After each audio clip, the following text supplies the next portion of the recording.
Un saludo cordial, bienvenidos a una nueva charla del proyecto Oasis.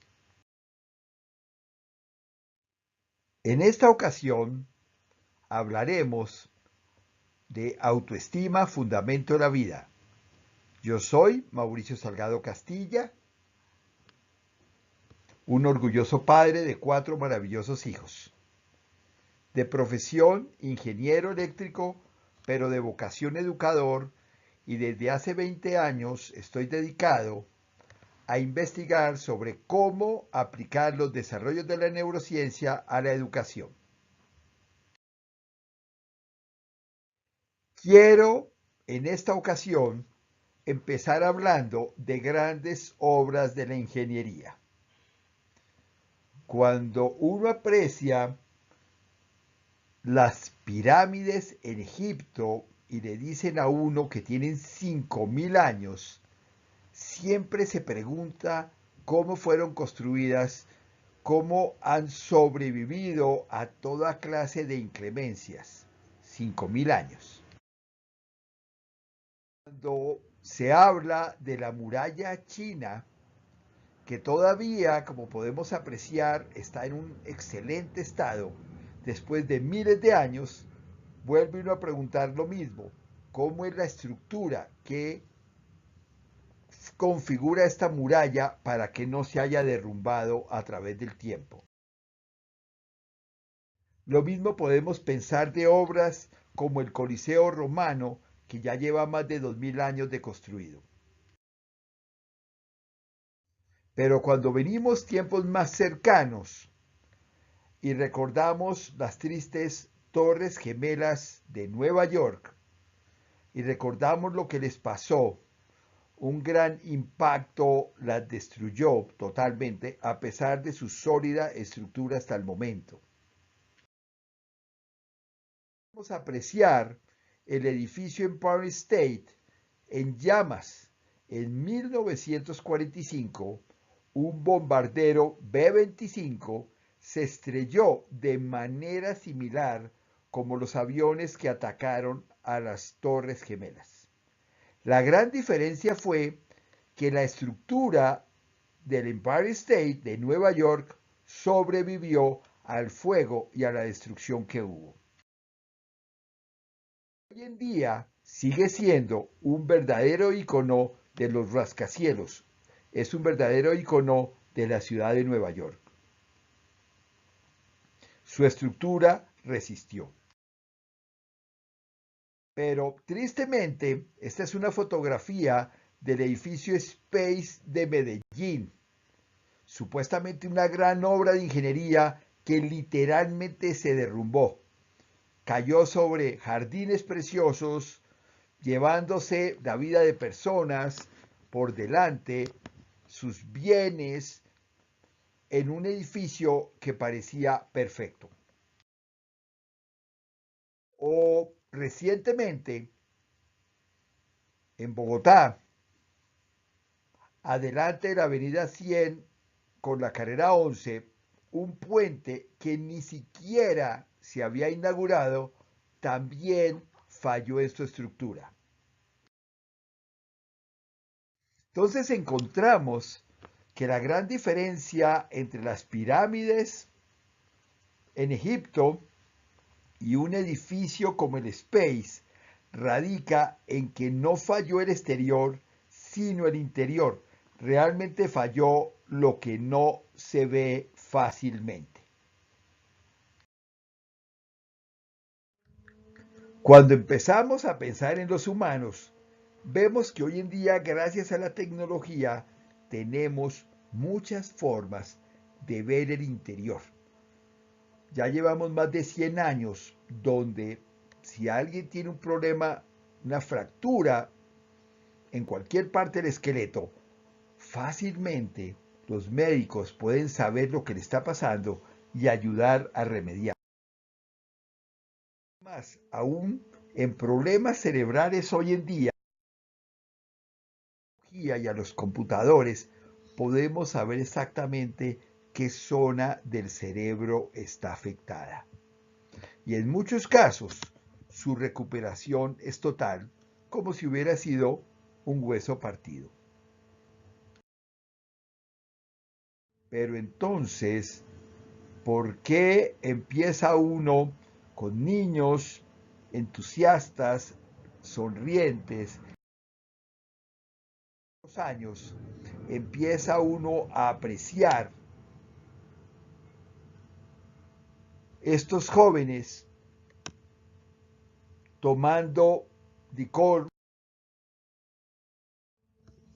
drogándose, como si la felicidad ya no la tuvieran con el solo hecho de vivir, como le pasaba cuando eran niños, el solo hecho de jugar, sino que tienen que buscar en estos medios externos peligrosos las sonrisas momentáneas que luego llevan a verdaderas tristezas.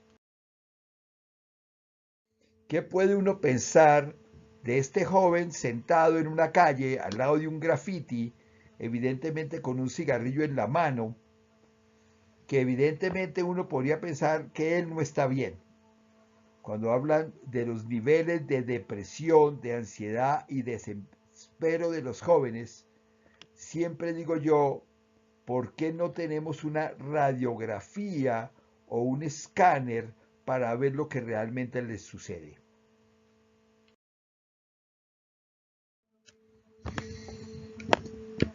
Cuando uno ve esta imagen, evidentemente piensa uno en niños maltratados, en mujeres maltratadas, en personas adultas maltratadas. Y uno dice, ¿qué pasa?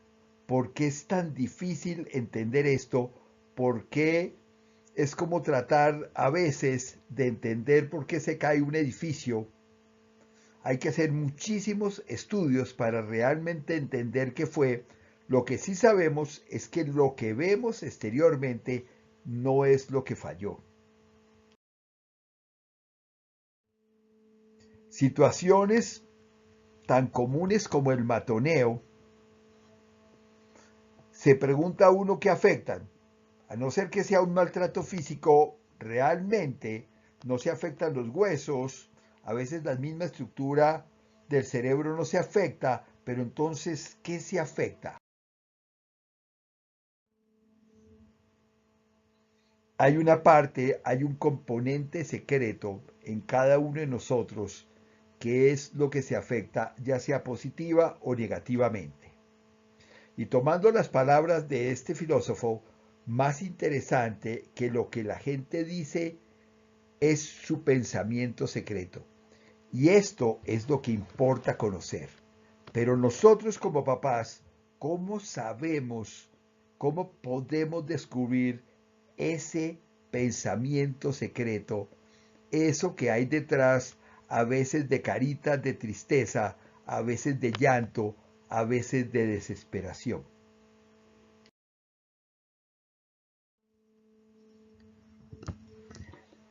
Esta imagen, realmente difundida desde hace ya varios años, nos muestra un gatico que se ve reflejado como un león, pero más bien lo que a veces encuentra uno es un león que se ve como un gatico.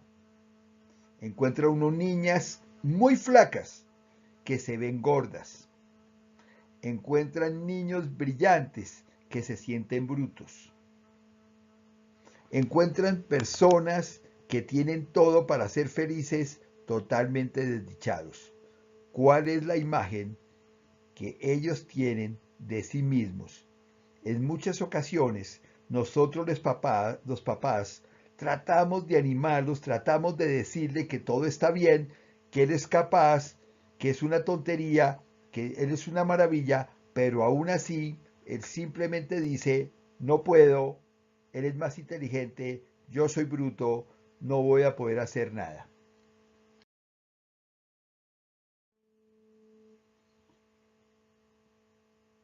Pensemos por un momento en nosotros mismos y analicemos cuál sería nuestra imagen, cuál es nuestro reflejo. Piensen por unos segundos en una palabra que van a anteponer a su nombre. Por ejemplo, yo diría algo así como interesante Mauricio. ¿Cuál sería la palabra que ustedes quisieran poner antes de su nombre? ¿Cómo se reconocen ustedes? No necesariamente cómo los otros lo reconocen, sino ustedes cómo se reconocen.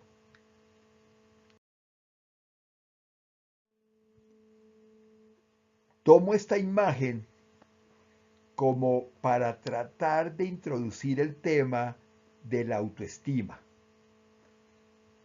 Esta charla en el grupo de investigación la hemos llamado el fundamento de la vida. Alguien podría decir que es otra cosa, pero tal vez la autoestima es el fundamento de una buena vida. En este caso, dependiendo cómo nos sintamos, evidentemente tendremos unas vidas excelentes o no tanto.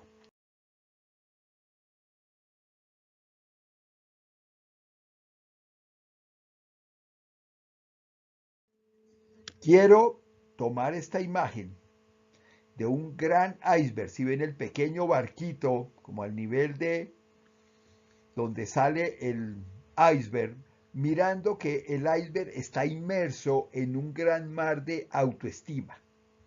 Si este mar es pequeñito, si este es un mar poco profundo, este iceberg tan grande seguramente se volteará, seguramente caerá. La parte más grande del iceberg es la que está sumergida en la autoestima.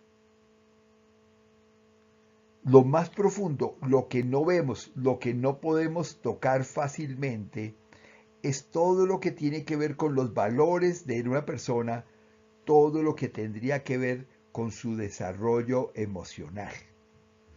Vemos muchísimas personas que cuando uno ve que le faltan los valores, este iceberg se va a voltear fácilmente.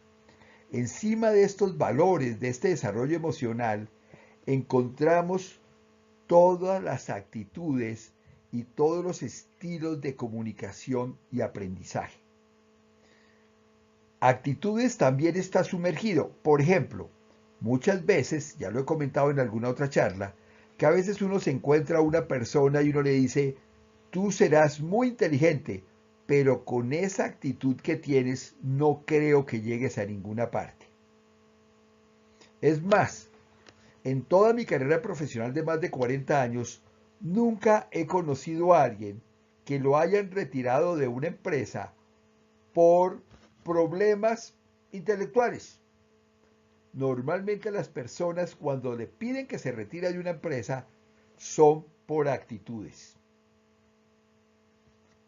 Por el contrario, a veces uno dice, tú de pronto no eres el más brillante que conozco, pero tienes la actitud correcta, llegarás lejos.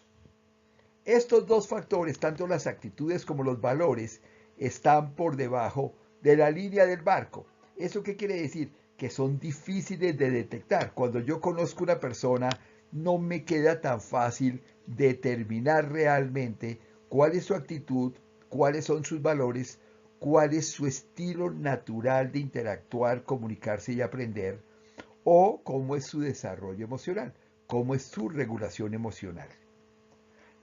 Ya por encima de la línea de flotación encontramos una serie de habilidades.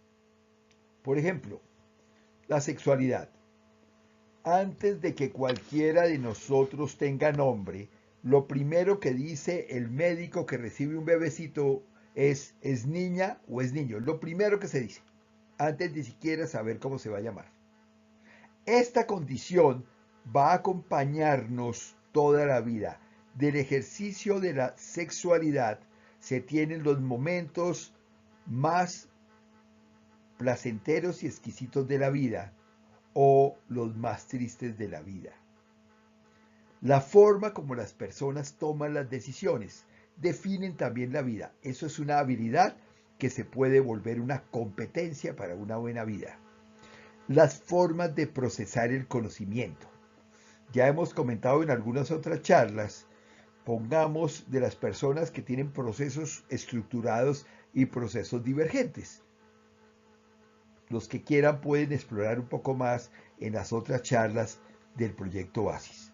Encima de todo esto, en la punta, que es muy visible porque es la punta, pero muy pequeño, están todos los conocimientos. Aquí diríamos están los títulos que tenemos, ya sea del colegio o los títulos universitarios, los premios, los reconocimientos. Son muy fáciles de ver. Por ejemplo, yo digo, yo soy ingeniero eléctrico de la Universidad de Pittsburgh. Esto mío lo tengo allá arriba. Y normalmente cuando uno lo presentan dice el doctor, el psicólogo, el abogado, el ingeniero, el estudiante, el licenciado. Esta parte se ve mucho, pero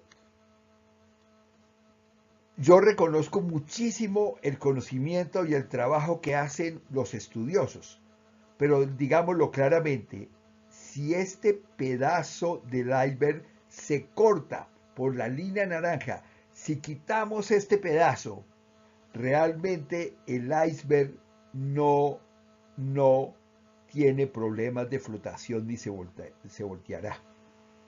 Es probable que sobresalgan más las actitudes, se volverán más importantes las actitudes, y así es como uno encuentra muchísimas personas que no han podido estudiar porque a veces no son ni siquiera naturales para el estudio o por razones económicas o otros problemas no tuvieron esos estudios, pero ve uno que son competentes para una buena vida tanto en lo personal como en lo profesional. Entonces, quiero por favor que registren en su mente este iceberg y se vean a ustedes como este iceberg y lo mismo piensen en cada uno de sus hijos como un iceberg. ¿Qué tan estables son? ¿Qué tantos valores? ¿Qué tanta actitud? ¿Cómo son sus habilidades? ¿Y cómo están sus conocimientos? Entrando ya al tema del desarrollo de la autoestima, lo que sí sabemos es que los niños vienen con un poco de autoestima desde que están dentro de su mamá. Si la misma mamá los desea o no los desea, eso afecta a los bebés. Pero así sea muy deseado el bebecito, no viene con una autoestima desarrollada. Esto lo va adquiriendo con el tiempo, sobre todo inicialmente a través de la relación que tiene con sus padres, con sus hermanitos, con abuelos, con la persona que los cuida. Y luego con los educadores en el preescolar y los docentes del colegio. Y luego con sus compañeros y amigas. Esto se vuelve definitivo. La autoestima es un proceso en permanente evolución. No termina uno a la hora, la verdad, de conformarla. Este pequeño niño, desde el primer momento uno nota que se debate entre ser aceptado o no. Pero miren algo muy importante, siempre decimos que todas las personas son diferentes, pero en la mayoría de los casos esperamos que se comporten como otros. Es normal oír a los papás que tienen varios hijos como a veces desesperados con un niño y dice, pero tú ¿por qué no te comportas como tu hermana mayor? Ella nunca tiene problemas en el colegio, ella siempre hace caso. ¿Qué pasa contigo? ¿Por qué no eres como ella? La otra situación es que la misma sociedad y el ambiente generan unos parámetros y entonces, por ejemplo, uno ve las medidas 90, 60, 90, ese es el patrón. Mujer que no caiga entre esas medidas, entonces no va a ser aceptada. Persona que no se siente derecha y no ponga atención en clase, no es aceptada. Si esta persona se siente de lado y está mirando por la ventana, así esté poniendo atención, es probable que llamen a los papás y le digan que tienen problemas con su hijo. Entonces, la verdad, nosotros los padres tenemos un gran reto, porque nosotros a la hora de la verdad no nos han entrenado ni capacitado para ser padres, o por lo menos para ser muy buenos padres. Yo diría que el principal reto que tenemos nosotros los papás es conocer muy rápidamente a nuestros hijos. Yo tengo la fortuna de tener 4 hijos y lo digo claramente, cada uno de ellos es diferente. tendrán algunas cosas, pero hoy en día los mismos genetistas nos dicen que la genética no afecta más del 50% de una persona. Y el otro 50% ¿dónde está? Tiene que ver muchísimo con nuestro trabajo como padres en relación con ellos. El otro reto que tenemos desde muy pequeños, desde que son bebés, es ayudarles a ellos a entenderse como son. También ayudarles a comprender por qué los otros niños son diferentes. ¿Por qué de pronto un compañerito en el preescolar y en el colegio corre más que él? ¿Por qué uno le costó menos trabajo leer que a él? ¿O por qué el otro aparecerá que es un músico virtuoso cuando yo no puedo tocar absolutamente nada?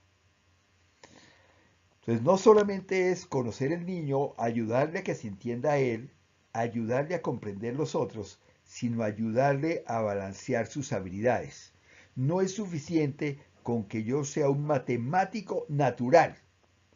Debería poder balancear mis otras habilidades. Y ahí es donde viene ayudarle a desarrollar sus competencias. Yo puedo ser muy hábil con la pintura desde pequeño, pero aún así cuando voy a una universidad, a unas clases especializadas, este docente me enseña a partir de mis habilidades, a través de técnicas nuevas, a través de metodologías nuevas, de conocimientos nuevos, me vuelve competente. Y así lo ve uno con los músicos. Los músicos verdaderamente virtuosos normalmente siempre cuentan todo lo que han estudiado. ¿Quién tiene una buena autoestima? Si nos encontramos con un joven o con un niño, 7 años, 8 años, saber si él tiene una buena autoestima implicaría que tuviera una serie de características. Aquí diremos algunas. Él sabe cómo es personalmente, se entiende, sabe cómo es aceptado como es él por sus padres, hermanos, amigos, educadores. Esto hace, este conocimiento y esta aceptación hace que él pueda comprender cómo son los otros y por qué son diferentes. Esto de inmediato da la aceptación de las diferencias, la tolerancia y esta muy esquiva palabra, respeto. Como ya entiende que los otros pueden ser diferentes a él, no quiere decir que sean mejores o peores. Entonces no se la pasa compitiendo con otros. Recientemente vi el caso de un estudiante que había sacado 4,5 en un examen y estaba muy contento. Se encontró con un amigo y le preguntó él muy contento con su examen 4,5 que cómo le había ido el otro. Y el otro pues sacó tímidamente su examen y había sacado 4,9. De inmediato la cara del que sacó 4,5 se derrumbó. Y dice, ¿qué pasó ahí? Él estaba basando su desempeño en que él era mejor que todos. Al descubrir que había otro que ni siquiera estaba dándoselas de eso, era mejor, él se derrumbó. Entonces, cuando alguien se la pasa compitiendo permanentemente, siempre habrán personas que son mejores y personas que son peores. Así como siempre habrá alguien que tenga más dinero, más bonita, menos bonita, eso siempre pasará. Las personas con una buena autoestima tienen autonomía, toman sus decisiones. Realmente desde muy pequeños los niños pueden decidir a qué horas acostarse, qué comer. Esto no quiere decir que el niño vaya a decir que todos los días va a comer helado. No, no necesariamente. Pero no tiene ningún sentido obligar a un niño a comer cuando él mismo dice, no gracias, ya no quiero más. ¿Cómo vestirse? A veces uno oye comentarios de las mamás que dicen, no, pero ¿qué van a pensar de mí si ven a mi hija muy mal vestida? Van a pensar que soy una mala mamá. Pues realmente la mamá sabe lo que hace. Es mucho más importante que la niña aprenda a vestirse y no que sea una niña de 20 años que digan por Dios, ¿qué pasó acá? Un aspecto terriblemente importante es que las personas saben pedir ayuda. Einstein, una persona indiscutiblemente brillante, dijo, los humanos somos muy ignorantes. Gracias a Dios, no ignoramos las mismas cosas. Saber pedir ayuda es definitivo. Siempre el conocimiento de varios será mayor que el conocimiento de uno. Eso hace que esta persona con buena autoestima conozca sus fortalezas y las aprovecha. Si a mí me cuesta mucho trabajo hacer cuentas, llevar ordenadas las cuentas, seré muy bueno para otras cosas. Si yo ya me conozco, sé mis fortalezas y sé en lo que no soy tan bueno, pues pido ayuda a alguien que de pronto no hace lo que yo hago. Esto, por ejemplo, es definitivo en las sociedades o en los buenos matrimonios. No necesariamente estoy buscando a alguien como socio o como pareja que sea como yo. Yo lo que estoy buscando es alguien que me entienda y que me complemente. Se vuelve terriblemente importante también saber cómo aprendo. Aprendo repitiendo cada cosa, aprendo escribiendo las cosas, aprendo viendo un video, aprendo hablando con un amigo, ¿cómo aprendo? Cuando yo tengo ese conocimiento aparece algo terriblemente importante. No se desespera cuando encuentra problemas, porque sabe pedir ayuda, sabe cuáles son sus fortalezas, sabe cómo aprovechar los recursos. Normalmente las personas con buena autoestima tienen buenas relaciones sociales con personas correctas. Todo esto hace que cuando hable esta persona proponga cambios favorables, no solo para él, sino para todos, porque él sabe que no está solo, que no vive solo, que solo no es suficiente. Eso hace, por lo último, que no tenga problemas para compartir. Carl Rogers hablaba muchísimo de la autoevaluación. Palabras textuales de el sentirse devaluado e indeseable es en la mayoría de los casos la base de los problemas humanos. Digámoslo claramente, cuando una persona siente eso, realmente debería visitar, como se dice, a su psicólogo. Uno no necesariamente visita a los psicólogos cuando tenga enfermedades mentales. Los psicólogos realmente y buenos consejeros le ayudan cuando, pongamos, uno tiene problemas de autoevaluación propia. Y podemos hablar de esto como es la capacidad de evaluar como positivo o negativo aquello que sea positivo o negativo para mí, reflexionando al mismo tiempo sobre normas y valores de la sociedad.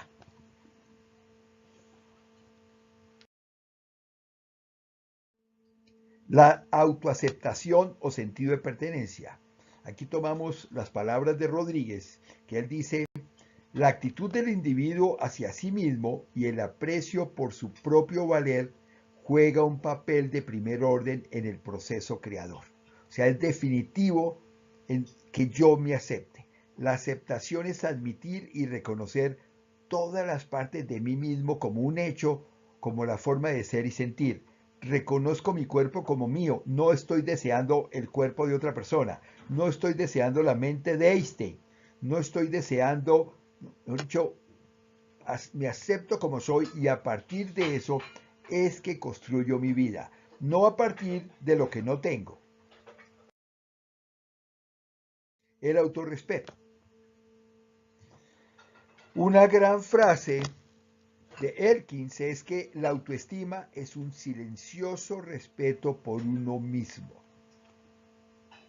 Es entender qué necesito yo y satisfacer mis necesidades. A veces hay personas que literalmente andan pensando en comprar el carro más veloz y cuando lo tienen luego descubren que tal vez eso no era lo que necesitaba, pero creían que al tenerlo iba a ser la maravilla.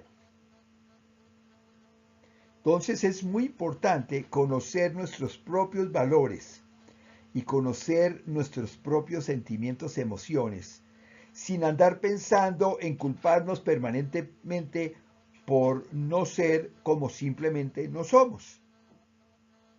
Entonces, de ahí es que la autoestima se forma a partir de la percepción de las propias cualidades personales. Insisto mucho, de las propias, no de las de otros. Yo no voy a ser el mejor corredor del mundo si creo que tengo las piernas del campeón olímpico.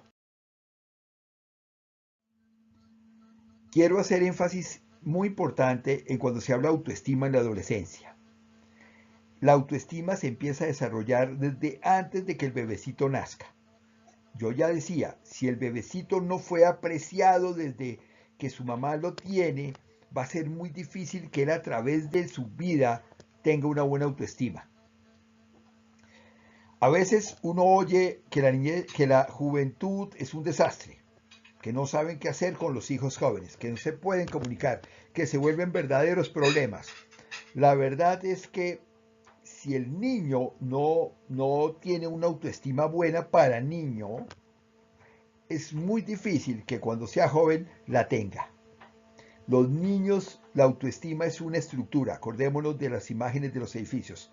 Es muy complicado pensar que el adolescente va a tener la estructura para empezar a trabajar en el piso 20 si no hemos pensado en los cimientos que están enterrados en el piso, que son los que verdaderamente le van a dar solidez a esos pisos que van en el 15, 18, 20.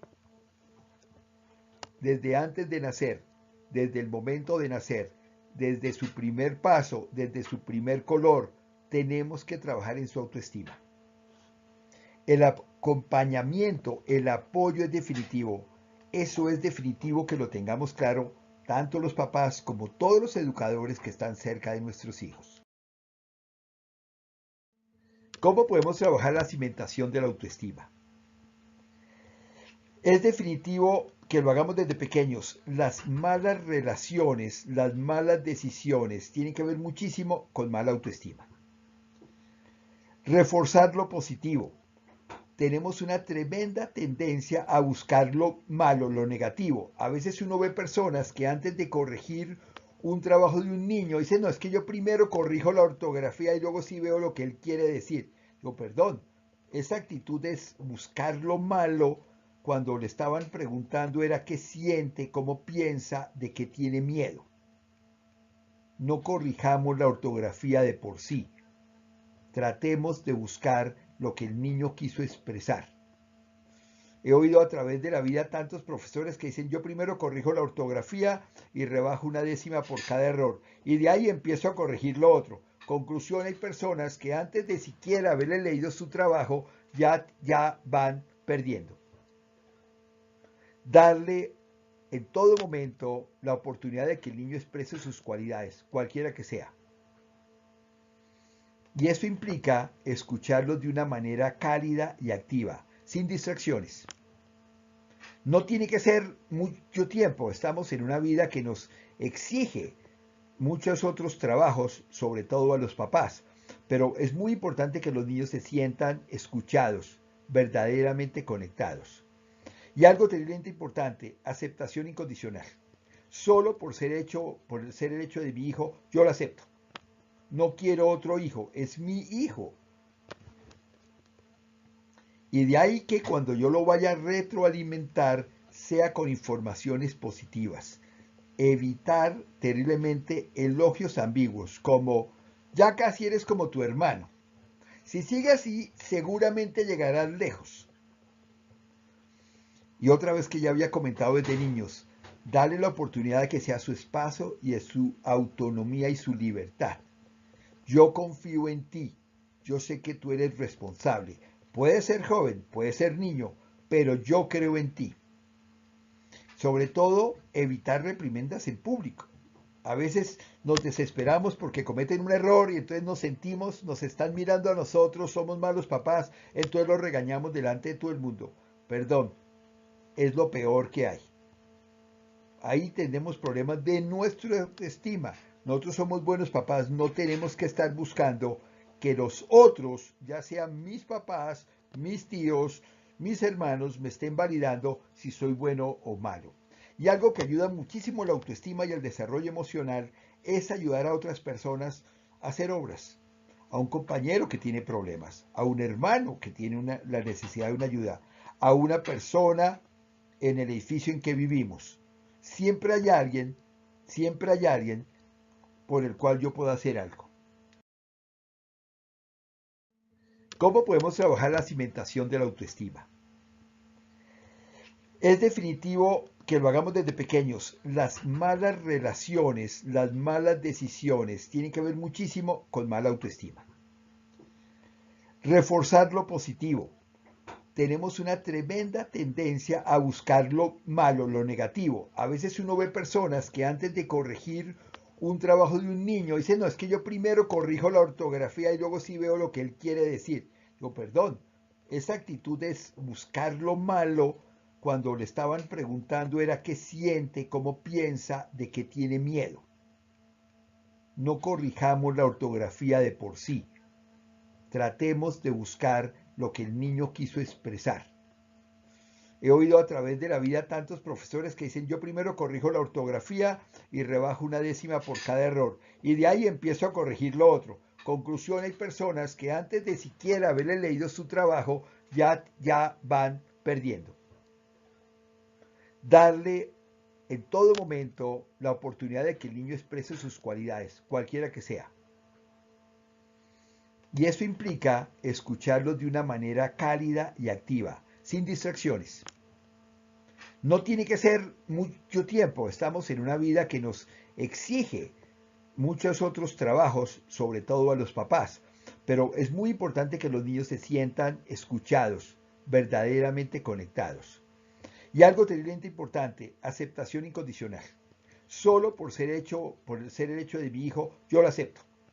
No quiero otro hijo, es mi hijo.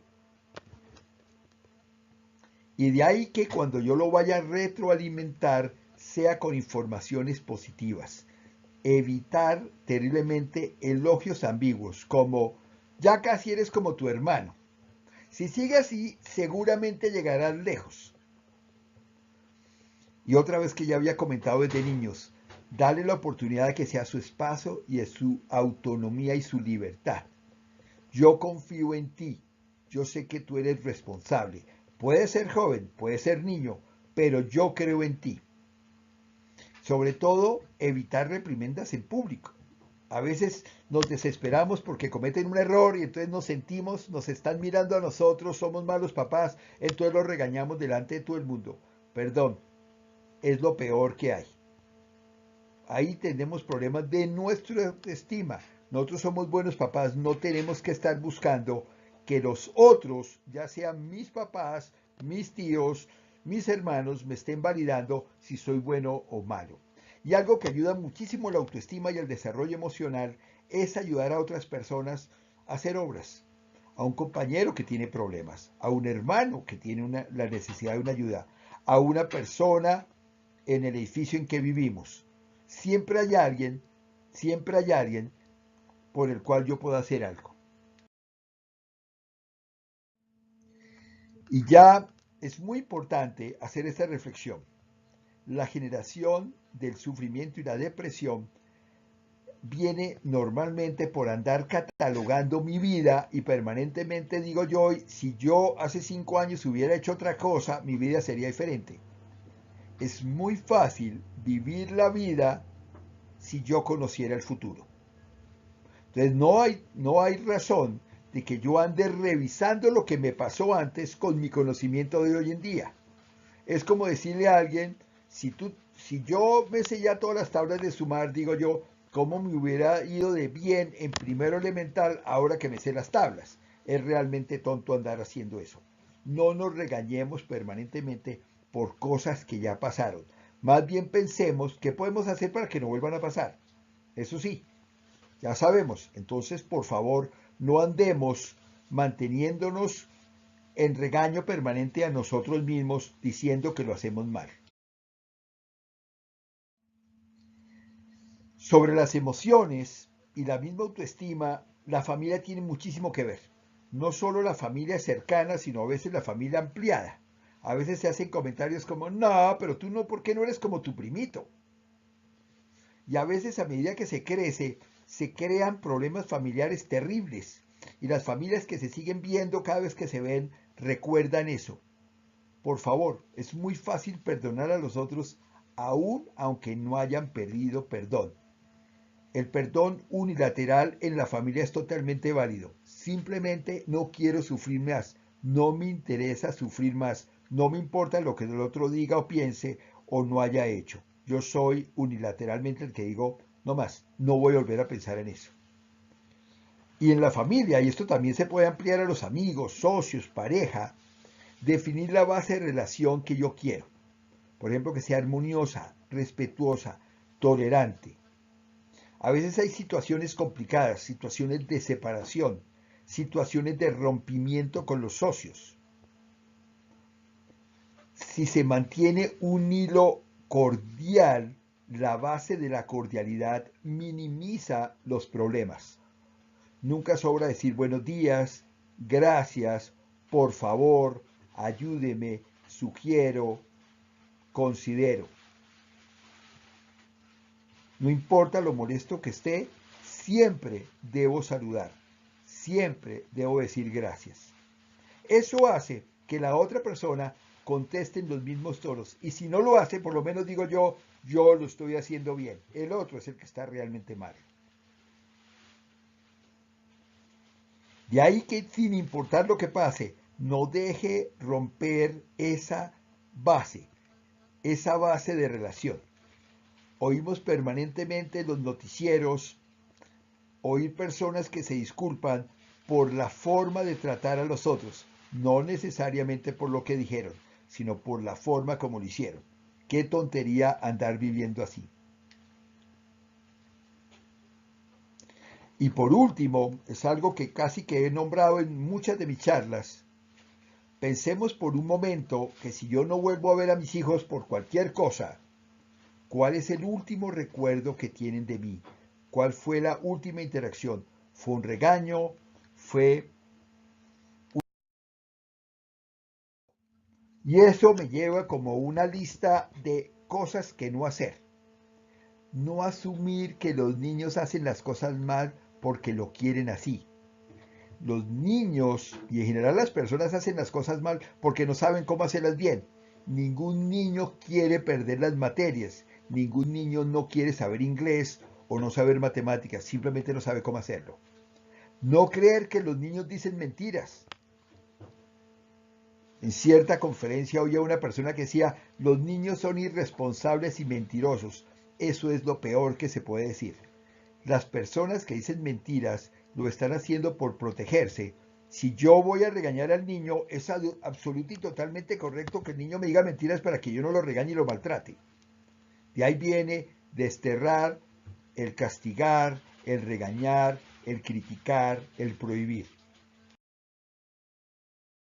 Pensemos, y tomando la palabra de Proyecto Oasis, ojalá podamos crear un oasis de convivencia y conocimiento, un sitio que no importa qué tan árido, qué tan inhóspito sea la ciudad en que vivimos, el entorno en que trabajamos, al interior de mi casa, al interior de nuestra comunidad, es un sitio totalmente placentero, el agua es fresca, el trato es cordial, qué rico estar ahí. Y con esto, muchas gracias. Como siempre, es un gusto, un placer poder compartir con ustedes estas charlas.